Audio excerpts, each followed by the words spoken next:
Good morning everyone. आज हम लोग जो टॉपिक डिस्कस करेंगे वो है role of RAS renin angiotensin system in kidney. Renin angiotensin system क्या होता है और इसका किडनी में ये किस तरीके से अपना क्या कर रहा है, रोल प्ले कर रहा है।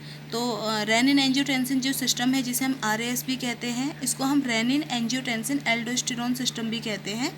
बेसिकली जो सिस्टम होता है ये कैसे एक तरीके का प्रोसेस, या हम इसे कैस्केड कह सकते हैं, जो हमारी बॉडी में जो फ्लूइड को बैलेंस रख रहा है, या इलेक्ट्रोलाइट्स जो होते हैं, आयंस प्रेजेंट होते हैं हमारी बॉडी के अंदर, उनको क्या करता है, बैलेंस करता है। और जो ब्लड प्रेशर है, ब्लड प्रेशर नॉर्मल जो होता है 120 80 mmHg होता है, तो ब्लड प्रेशर को भी मेंटेन करके रखता है। क्योंकि अगर ब्लड प्रेशर को मेंटेन रखना, ब्लड प्रेशर अगर ज़्यादा है तो हाइपरटेंशन हो जाता है ना ब्लड प्रेशर कम भी नहीं होना चाहिए, क्योंकि अगर ब्लड प्रेशर कम होता है तो इसका मतलब है ब्लड का फ्लो कम होगा, और ब्लड का फ्लो कम होगा तो प्रॉपर तरीके से हार्ट वर्क नहीं कर पाएगा, तो इससे बहुत सारे डिजीज़ या डिसऑर्डर होने के चांसेस है। तो इसका बहुत इंपॉर्टेंट रोल है कि जो आपका किडनी होता है, ये रेनिन एंजियोटेंसिन सिस्टम के थ्रू हमारी बॉडी में ब्लड प्रेशर को मेंटेन करके रखता है, और जो भी फ्लूइड या इलेक्ट्रोलाइट बैलेंस है उसको भी क्या करता है, मेंटेन करता है। कल जो मैंने आप लोगों को किडनी के 2 वीडियो सेंड कर चुकी हूँ मैं। एक में हमने किडनी की एनाटमी एंड फिजियोलॉजी एनाटमी के बारे में बेसिकली पढ़ा है, कौन कौन से ऑर्गन्स प्रेजेंट है किडनी के अंदर। और जो सेकंड वीडियो मैंने आप लोगों को सेंड किया था उसमें यूरिन फॉर्मेशन है। यूरिन फॉर्मेशन में आप लोगों ने देखा होगा कि जो यूरिन फॉर्मेशन है उससे 3 स्टेप्स होते हैं। First one is glomerular filtration, second में उसका 99% रीएब्जॉर्ब हो जाता है। जो थर्ड प्रोसेस है उसमें उसका क्या होता है, सिक्रीशन होता है। तो आज हम पढ़ेंगे कि किडनी में अगर क्योंकि किडनी ब्लड को फिल्टर कर रही है, तो किडनी जब ब्लड को फिल्टर कर रही है तो क्या होता है, जो आपका आर्ट्रियोल्स है, एफरेंट और इफरेंट आर्ट्रियोल्स, वो ब्लड को लेकर आता है किडनी के पास से, इफरेंट वापस ले जाता है। तो वो जो ब्लड फ्लो है, अगर रीनल या किडनी की, अगर वो ब्लड फ्लो क्या हो जाता है, कम हो जाता है। When renal blood flow is reduced, अगर ब्लड फ्लो कम हो रहा है तो इसका मतलब है ब्लड प्रेशर क्या हो रहा है, लो हो रहा है ना। ब्लड में फ्लो ही कम है तो प्रेशर भी क्या होगा, लो होगा। तो जब जैसे ब्लड फ्लो कम होता है, प्रेशर लो होता है, तो किडनी में एक सेल्स प्रेजेंट होती हैं जिनको जेक्स्ट्रा ग्लोमेरुलर सेल कहते हैं। वो सेल क्या करती हैं, आपके ब्लड में एक हार्मोन पाया जाता है जिसको प्रोरेनिन कहते हैं। वो रेनिन को, जेस्टाग्लोमेरुलर सेल रेनिन को किस में कन्वर्ट कर देती है, जो ऑलरेडी ब्लड में प्रेजेंट होता है उसको ये रेनिन में, प्रोरेनिन को रेनिन में कन्वर्ट कर देती है। अब ये रेनिन सर्कुलेशन में है, तो ये रेनिन क्या करता है, आपका लीवर से रिलीज होता है एंजियोटेंसिनोजन। ये एंजियोटेंसिनोजन के साथ रिएक्शन करके रेनिन क्या बनाता है, एंजियोटेंसिन फर्स्ट बनाता है।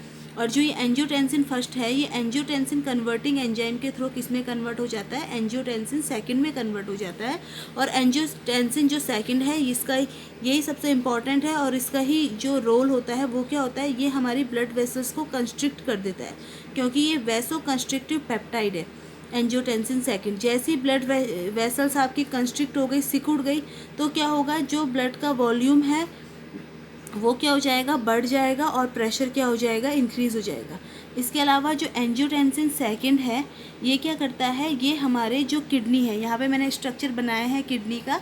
आपकी दोनों किडनी जो होती हैं, किडनी के ऊपर एक ग्लैंड प्रेजेंट होती है, ये एंडोक्राइन सिस्टम का पार्ट है। आप एंडोक्राइन सिस्टम वाला वीडियो भी देख सकते हो, उसमें आपको क्लियर हो जाएगा कि जो किडनी के ऊपर जो जो ग्लैंड पाई जाती है, एंडोक्राइन ग्लैंड, एड्रिनल ग्लैंड, उसको हमने कितने पार्ट में डिवाइड किया है, कौन कौन से हार्मोन्स वहाँ से सिक्रीट होता है, उनका क्या फंक्शन है।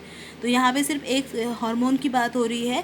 ये देखो, ये कह रहा है कि जो एंजियोटेंसिन सेकंड है, ये क्या करता है, stimulate the secretion of hormone. Aldosterone hormones को स्टिमुलेट करता है, जो कहाँ से निकलता है, एड्रिनल कॉर्टेक्स से। ये एड्रिनल ग्लैंड है, एड्रिनल ग्लैंड के जो आउटर साइड वाला है वो कॉर्टेक्स पार्ट है, इनर वाला मेड्यूला है। इस कॉर्टेक्स पार्ट से जो एल्डोस्टेरोन सिक्रीट होता है, उस एल्डोस्टेरोन के सिक्रीशन को कौन, एंजियोटेंसिन सेकंड, उसके सिक्रीशन को क्या कर देता है, इंक्रीज़ कर देता है, स्टिमुलेट कर देता है, जिसकी वजह से क्या होता है, रीएब्जॉर्प्शन। किसका रीएब्जॉर्प्शन, सोडियम का रीएब्जॉर्प्शन बढ़ जाता है, और एक्सक्रीशन, पोटेशियम का एक्सक्रीशन बढ़ जाता है। रीएब्जॉर्प्शन का मतलब होता है जब ये फिल्टर होने के बाद ये सोडियम यहाँ गया, तो ये अब ज़्यादा से ज़्यादा बॉडी में क्या होगा, वापस रीएब्जॉर्ब किया जाएगा, और जो भी पोटेशियम है वो ज़्यादा से ज़्यादा उसका एक्सक्रीशन होगा, मतलब वो बॉडी से क्या करा जाएगा, आउट किया जाएगा। तो इस तरीके से ये बॉडी में इलेक्ट्रोलाइट का बैलेंस भी क्या करके रखते हैं, मेंटेन करके रखते हैं। ब्लड प्रेशर को क्या करते हैं, इंक्रीज़ करते हैं। तो आज हम लोगों ने जो टॉपिक डिस्कस किया है वो है कि जो रेनिन एंजियोटेंसिन सिस्टम है वो कैसे हमारे बॉडी में फ्लूइड को बैलेंस रख रहा है और कैसे ब्लड प्रेशर को इंक्रीज़ कर रहा है। तो इसको आरएस रेनिन एंजियोटेंसिन सिस्टम ही इसलिए कहते हैं क्योंकि जैसे ही ब्लड फ्लो कम होता है तो रेनिन किडनी क्या करता है, एक्स्ट्रा ग्लोमेरुलर सेल प्रोरेनिन को रेनिन में कन्वर्ट कर देती है और जो रेनिन है वो एंजियोटेंसिनोजन जो लीवर से निकलता है उसके साथ मिलकर एंजियोटेंसिन फर्स्ट बनाती है, फिर एंजियोटेंसिन सेकंड बनाती है और एंजियोटेंसिन सेकंड का जो मेन कैरेक्टर है वो आपकी ब्लड वेसल्स को कंस्ट्रिक्ट कर देना है, जिसकी वजह से ब्लड प्रेशर इंक्रीज़ हो जाता है। इस तरीके से खुद से हमारी बॉडी वर्क करती है। जब भी हमारी बॉडी में कोई भी पैरामीटर हो या वो कम हो रहा है तो या ज़्यादा हो रहा है तो पहले बॉडी खुद उस पर काम करती है। हाँ, अगर उसमें भी प्रॉब्लम हो रही है तब जाके हमें तब कोई डिसऑर्डर या डिजीज़ होता है, फिर हम उसके ऊपर क्या करते हैं, वर्क करते हैं। पर पहले बॉडी खुद से सेल्फ हील करती है अपने आप को, या खुद से बहुत सारे प्रोसेस ऐसे होते हैं जो हमारी बॉडी में को क्या करते हैं, होम्योस्टेसिस प्रोवाइड कर रहे हैं या नॉर्मल कंडीशन में रखने की को प्रोवाइड कर रहे हैं। जैसे अभी हमने एक नॉर्मल सा मैकेनिज्म समझा है यहाँ पे कि ब्लड प्रेशर अगर लो हो गया तो कैसे ब्लड प्रेशर को हाई किया जाता है, बॉडी कैसे हाई करती है। ऐसी एक और अगर हम प्रोसेस की बात करें तो जैसे जब भी हम खाना खाते हैं, फूड लेते हैं, तो उसी समय हमारी बॉडी में क्या होता है, ग्लूकोज का लेवल इंक्रीज़ हो जाता है।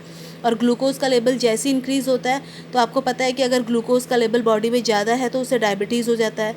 तो हमारी बॉडी पहले खुद से क्या करती है, इंसुलिन सीक्रेट करेगी पैनक्रियाज से, वो इंसुलिन ग्लूकोज को कन्वर्ट कर देता है ग्लाइकोजन में। जब उसे लगेगा ग्लूकोज की ज़रूरत है फिर ग्लाइकोजन को एक हार्मोन्स के थ्रू दोबारा से ग्लूकोज में कन्वर्ट कर देगी। तो ये बहुत सारे, ये तो 2 एग्जांपल मैंने आप लोगों को दिए, ऐसे बहुत सारे एग्जांपल्स हमारी बॉडी में होते हैं जो क्या होते हैं, हमारी बॉडी को खुद से होम्योस्टेसिस मेंटेन करने में क्या करते हैं, हेल्प करते हैं।